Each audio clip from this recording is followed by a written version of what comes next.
Hello and welcome and happy holidays to all. Thank you for joining me. I'm your host Beverly for Prime Time's 2018 Year in Review.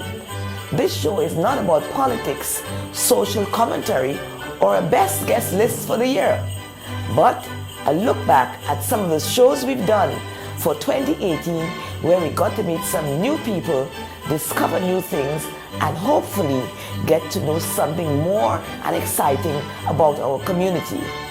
Who is part of it and what we're doing.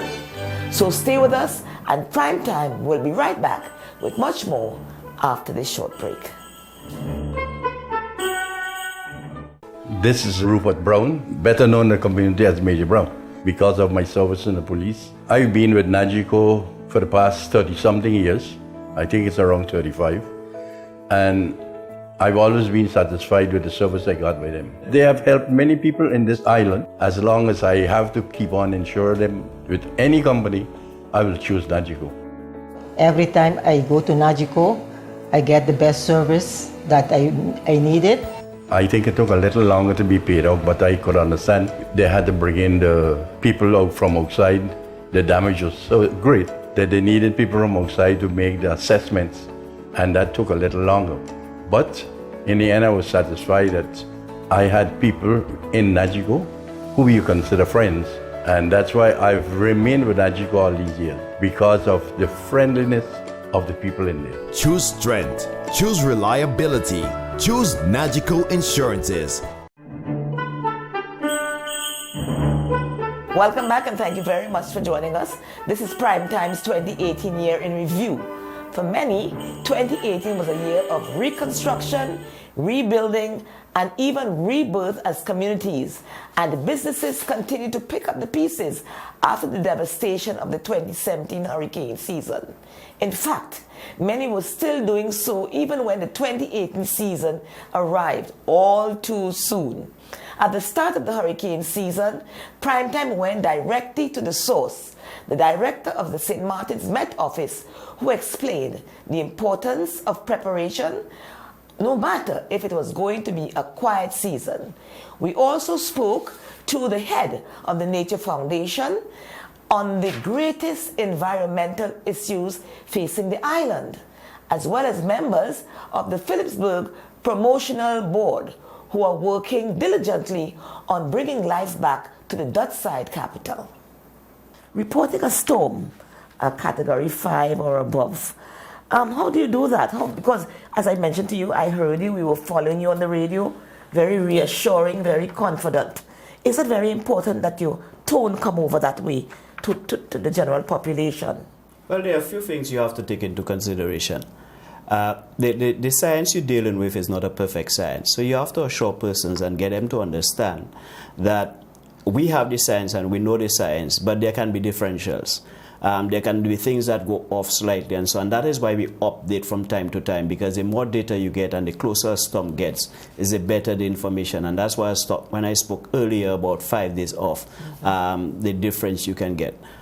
In terms of reassuring persons, it is significant, because if you are nervous and if you're on edge, how do you cool people?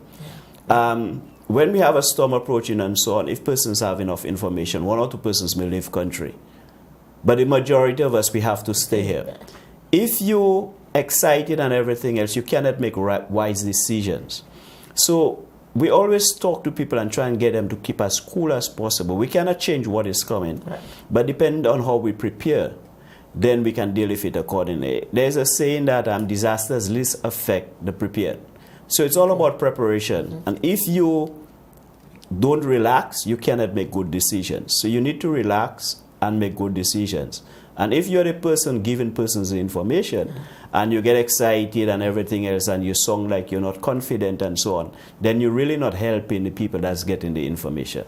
We talk about the sort of environmental management and ecosystem management on St. Martin. That is really one of the biggest issues that we are faced with, is the issue at the landfill. The landfill is constantly on fire, even though there's no smoke, there's no huge blaze. It's constantly leaching out harmful toxins into the atmosphere. And we've really been pushing the issue and keeping it alive in the community so that people don't, become complacent With it, yeah. with it, because it is really, not only is it an environmental issue, but it's also now a public health issue, and one of the critical things really holding us back from recovering fully after the hurricane.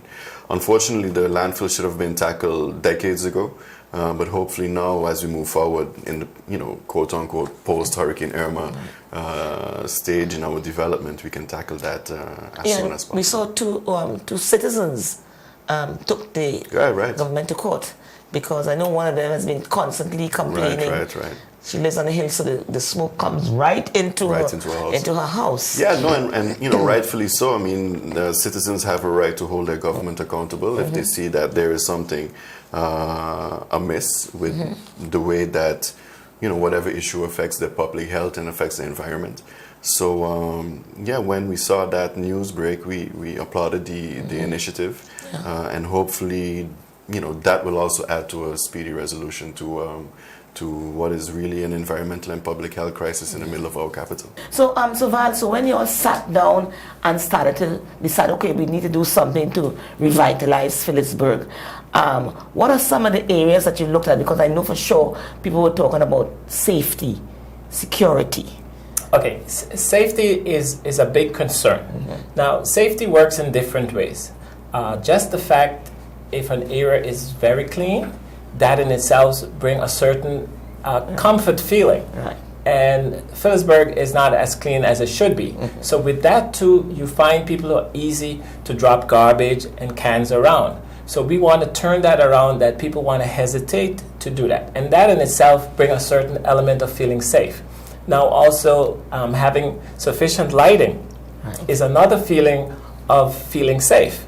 Just the mere fact of streets being dark deters you to feel comfortable. Course, yeah. Not that Phillipsburg has crime to an extent that would want you to deter, but the comfort feeling is not there in that place. So we want to make that turnaround by making improvements in the alley. So one of the programs of several we've come up with is to come up with a program where we get stakeholders to invest in an alley. So it's called Adopt an Alley. So what we've done is that we have walked the talk, and we have taken Pastori stake, and we have adopted that with an investor who wants to be discreet, and we have made a transition. So with that now, we want to bring in other stakeholders, take a look, and how you can improve that. Now, the important thing is in doing that, people will feel a certain charm and welcoming and inviting to want to come and walk through the alley. Now, there's a sort of a way I put it is that back street is the liver, and the brain is the boardwalk, and the heart is front street. And the alleys is the arteries to get there. So your arteries need to be clean. So it's the same thing with your body. Your arteries need to be clean. So right now what is happening in Phillipsburg, we're getting multiple strokes. And if we don't do anything, eventually we might get a heart attack. So we want to clean that up. Now, knowing where the parking is at that far distance, people have to walk through the alleys. So if the alleys are more appealing, people are going to want to stay longer, and they want to come more often. And at the end of the day, they're going to spend money. People are going to end up in the perfume store not knowing that the perfume store, because it all happens naturally. So we want to bring back pride to Phillipsburg. Indeed, bringing back pride to Phillipsburg and our communities should be something that all of us should want to work towards. Let's make that a general resolution for the new year. Something that will benefit not just us individually, but all of us. This is Primetime's 2018 Year in Review. We will be right back with profiles of our local professionals working for a better island. Do stay with us.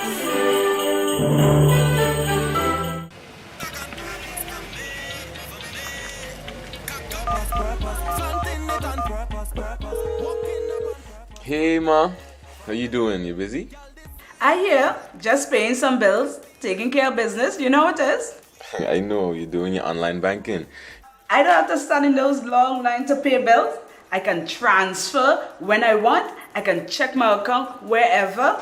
It's like the bank open 24/7. I even here checking the statement right now as we're talking. How's Miami? Well, that's why I'm calling. I'm finishing up a few songs now, but I'm afraid that studio time might be more than I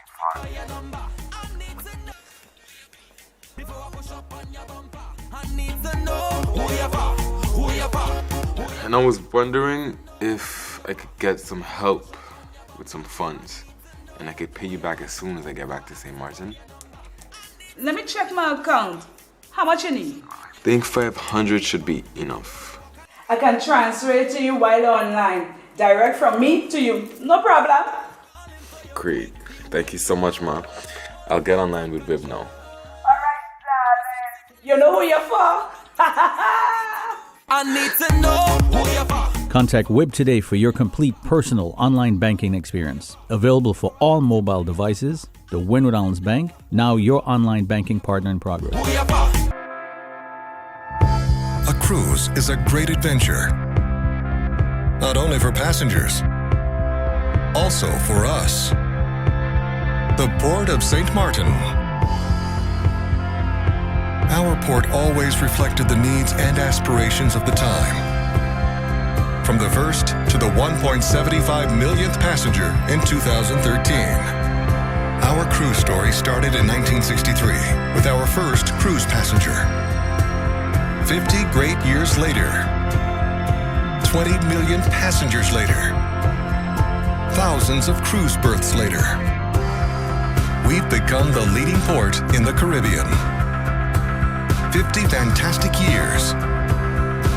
Like a dream. The dream of Port St. Martin lives on and reinvents itself every day. The best is yet to come. At Travel Planners, we love what we do. Every day we help our clients plan their vacations, from honeymoons to family reunions, trade shows to conventions, school trips to sports tournaments. Our agents at Travel Planners can help you make better, wiser decisions on travel destinations and cruises and find you the lowest fares. Make some memories with help from Travel Planners in Phillipsburg and on the Airport Road, Simpson Bay. Visit our website at Planners SXM and like us on Facebook at St. Martin Travel Planners. We take care of all your travel needs.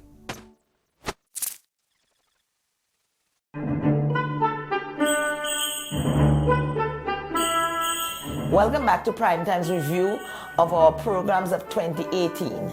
In this segment, we look back at some of our personality profiles, some of our favorite programs we like doing during the year.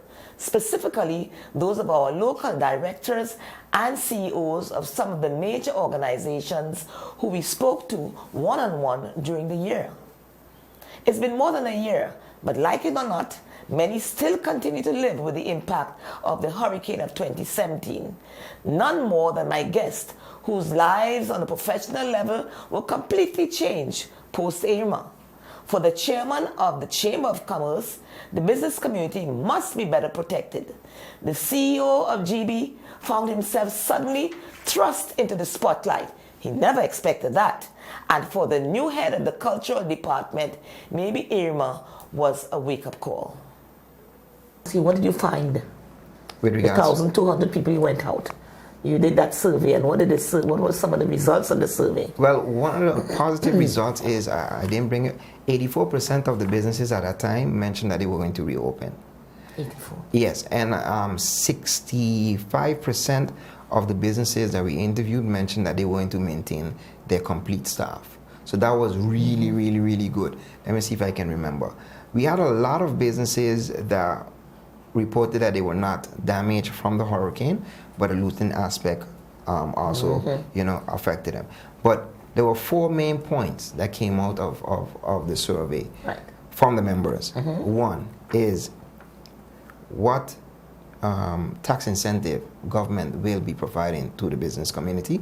That was the first one. The second one was they're looking forward, or we are looking forward to better security before, during, and after the hurricane.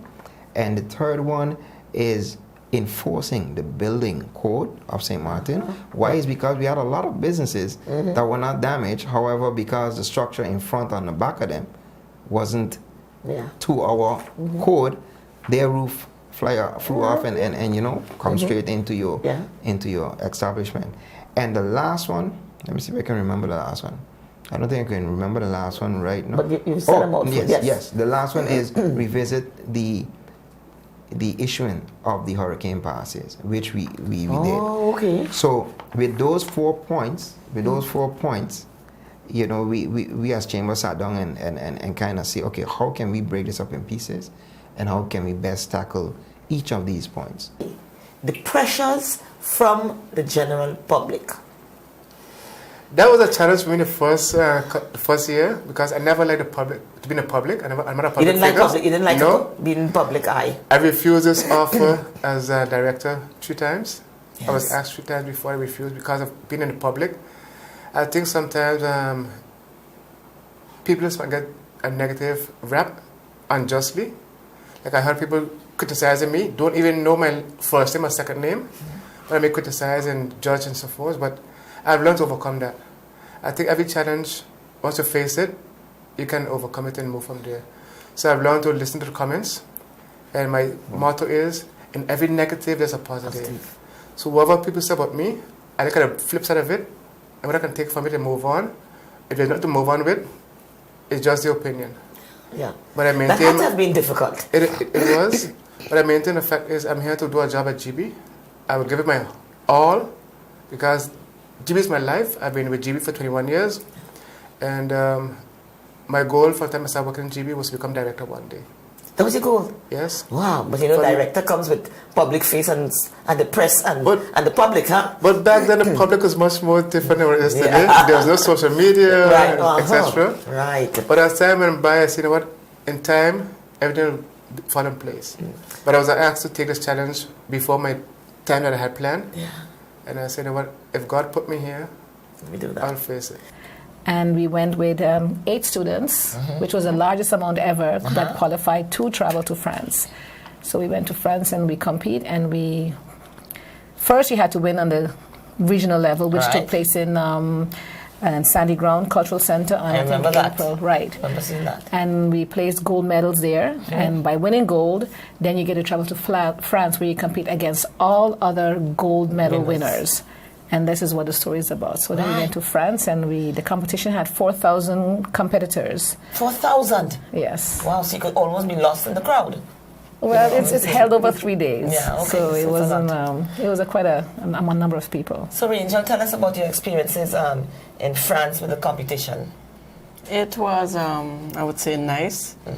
Not what I expected at all. At first, I wasn't happy with the results.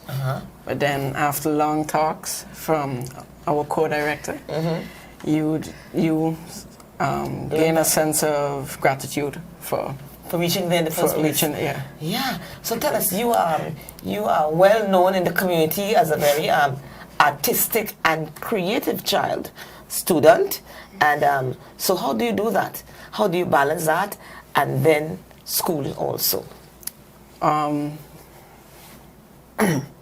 My school has a lot of, well, not a lot of free time, but I make a lot of free time with completing work earlier. So this way I can catch up on other stuff for the academic, and then from 5 throughout the afternoon and night, spend my time with Nia. This is Primetime's highlights of 2018. It was a transition year for most of us as we all worked to get back on our feet. Primetime also struggled, but with the continued support of our sponsors and the team, we did make it back.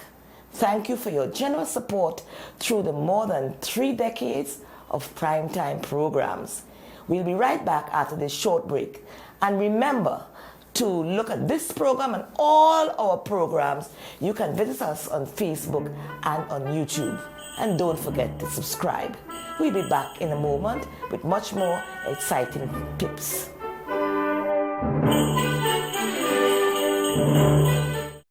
GEBE has been faithfully serving the communities of St. Martin, powering your home and our economy.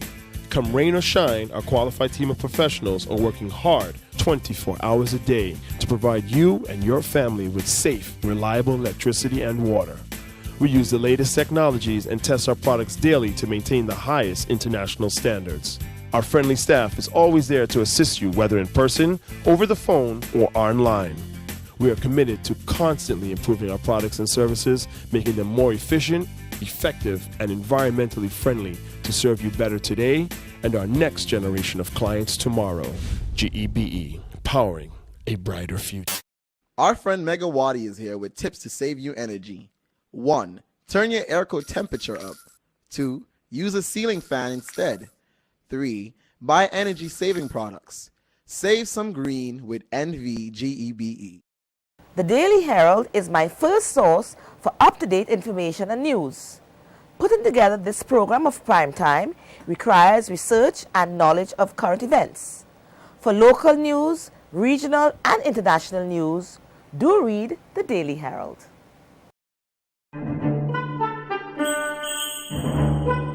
As we continue into our final segment of the program, you're watching Primetime's 2018 Year in Review. And while reflecting on the shows we did this year, we noticed that for the most part, our guests will focus on rebuilding our communities after the devastation of 2017. If there was ever a silver lining following Irma, it was the work of many of the primetime guests who stepped up and found new and innovative ways to help our community. Just and DJ created the Freegan Food Cafe to help feed those in need. And Engage Foundation took on projects to bring health and well-being back to our families. Came back to the island and started asking for volunteers, but also a kitchen, because of course we don't own a house here, so we needed a kitchen. And every time there's people coming in, I think we already have like 40 volunteers who are 40 volunteers every now and then, not every day, but about like 5 people every day. And then we started asking for groceries, and of course there's a lot of people who have connections on the island, and now we have the supermarkets actually calling us like, okay, I have something that is expiring in like 2 or 3 days, I cannot sell it anymore, can you please come pick it up?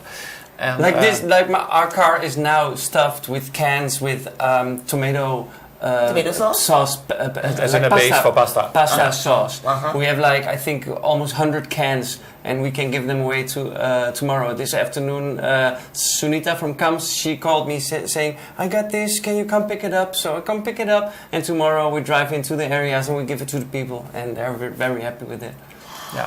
Let's talk about the need out there, DG. How's the need out there? First, tell us the areas where you're going. And tell us a little bit about the need. We're going to K Hill, we're going to K Bay, we're going to Dutch Quarter, we're going to the shelter in Soccer Garden, we're going to Soccer Garden on the street, we're going over the bank, Pond Island. I was there very much when the dump fire was so horrible, because the people there, they are literally living in the smoke. That was bizarre. Ooh. I went there to bring masks, because it was, I shared out 100 masks, and people were very, very happy with that. So that's the areas where we're going. And the good thing, because in the beginning I was a little bit afraid that people, would be like hesitant because it's vegan. But we don't emphasize it on being vegan. It's just a healthy meal. And it consists only vegetables. And probably on the island vegetables are very expensive. So the people are very happy with the salad.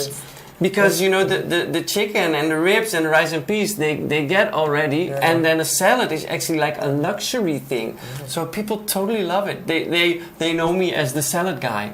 Oh, that's how they call you. The salad guy is there. And so these vegetables, you cook them up. And sometimes even raw, but sometimes I make a salad from the raw vegetables, but sometimes I cook them up. I also make rice and peas, and rice and peas obviously is already vegan. You don't have to change anything, because it's just rice and peas and nice seasoning. So So the goal is to combine both a calisthenics part that grown-ups can use along with a play part that kids can use. So if I'm going to the park, I can go to the park along with my daughter, with my kids, with my nephews, with my nieces, and we could all have a good, healthy, fun time. It's all about the community and getting the community together, getting families together, keeping them active, keeping them fit and healthy, and especially getting the kids out, because the kids spend a lot of time on the television, on their iPads, correct? So it's about getting them out and get them active as well. So I'm picturing a big space with all different types of equipment suited for adults and for children. Correct. And we don't really have that on the island just yet. No, we don't. Yeah. We have, of course, we have our playground and we have, you know, but it's all about the community and coming together and that network and building that. And so that's also what Engage is about, is building, is networking, especially for young professionals as well. Yeah, yeah. What has been the response? Have Very you been good. sharing the news? Yeah, because you're here now, so you're sharing that too. No, everyone it gets excited when they hear about it, and everyone wants to be part of it. Everyone's looking forward to it happening. But of course, the key is always financing, and we know how that works. So it's taking a little time. It's taking a little longer than we would like it to, but we understand. I mean, this thing isn't cheap. Yeah. It's pretty expensive, so it's going to take some time to raise the necessary funds. Look for sponsors and so. Correct. Yeah. Yeah. But the response that we've had for all our projects from the start of it, you know, after Irma, we kind of shifted our focus a little bit, and out of that came our Engage in Literature Readathon, which we held last year, December, and that was in benefit of the Phillipsburg Jubilee Library. And the response that we got internationally and locally has been great for like all of our projects. So we have our Engage in Literature project, a readathon. We have our Engage Roots, which is a community garden. We have. Have you started that one as yet? We did. We kicked it off in March, doing some Martin Do It in Sinsame. And so this is what it looked like in the year 2018. As we come to the end of our program, to all our viewers via cable, YouTube, and Facebook, a Merry Christmas and all the best for the new year 2019. May 2019 be a year of joy, good health, and prosperity. Thank you to all my loyal sponsors, GB, Port St. Martin, Nagico, the Windward Island Bank, Travel Planners, and the Daily Herald. To the Primetime crew, Ray and Eddie, Leslie and Davey, a big thank you. I couldn't do it without your help and support. We're going to end this review on a light note with one of my favorite guests, young guests that we had on the program during the year, Tyler Percival, who was the Tell-Em Breakthrough Champ for 2017-2018. A very talented panelist with what I'm sure is going to be a bright future. Enjoy, may God bless you, and I'll see you in the year 2019.